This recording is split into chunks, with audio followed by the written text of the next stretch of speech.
Jean-Baptiste Camille Corot was a landscape painter from the early 1800s.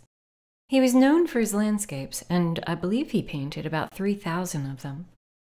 I've always been attracted to them because they're very wispy and moody, but at the same time, they're not depressing.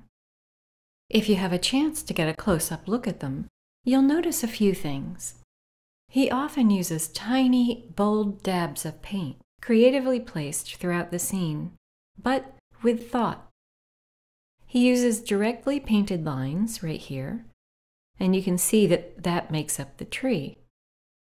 He uses small areas of bold color for impact, and also note the wispiness of his marks over here. It's really beautiful work.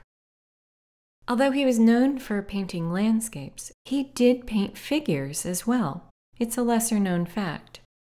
In fact, most of his figure paintings remained in his studio until after his death. In 2018, my husband and I stopped by a museum and happened upon an exhibit of Corot's figure paintings. It was a wonderful show. One of the pieces, the one seen here, was one of the highlights of the show. In it, we see a woman holding a mandolin. Corot was a lover of music and decided to include props in some of his work. His unique way of expressing himself in his figures and the scenes he conveyed would end up inspiring artists in the early 1900s, such as Picasso and Braque, both of whom decided to paint their own interpretation of the painting using their cubist perspective. That was around 1910. Corot painted other females holding mandolins as well. Here are two of them. Notice how earthy they appear and how impressionistic they are. In fact, if we zoom in to the one on the left, look at the marks he used to create the details in the mandolin. Just confidently painted white lines. And look at the dashes there. And how he conveyed the hand. He basically just used a little bit of skin tone to imply the lighter side of the hand. Very brief, very simple. And again, look at his brushwork. Can you see how he stroked it? You see these? You can actually see, in a sense, the working of his hand. And look at the nice depiction of the hat. It's really just a few strokes with the brush. The face, however, has a little more detail and a little more precision. It's obviously the focal point.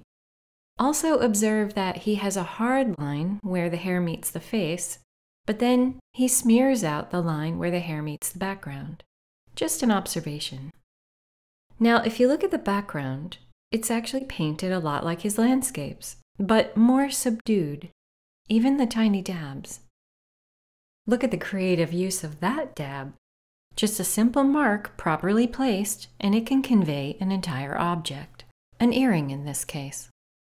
We see some of this at the bottom too, and actually at the bottom we can see more of his layering. There's this smeared stroke, and you'll notice that there are multiple colors smeared with one single stroke. This area right here is thinly painted. You see how you can see some of the canvas texture?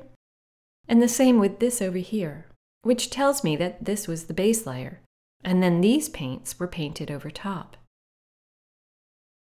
Corot was basically a bridge between classical painting and Impressionism, and he showed some incredible innovation, especially in the female figures that he painted.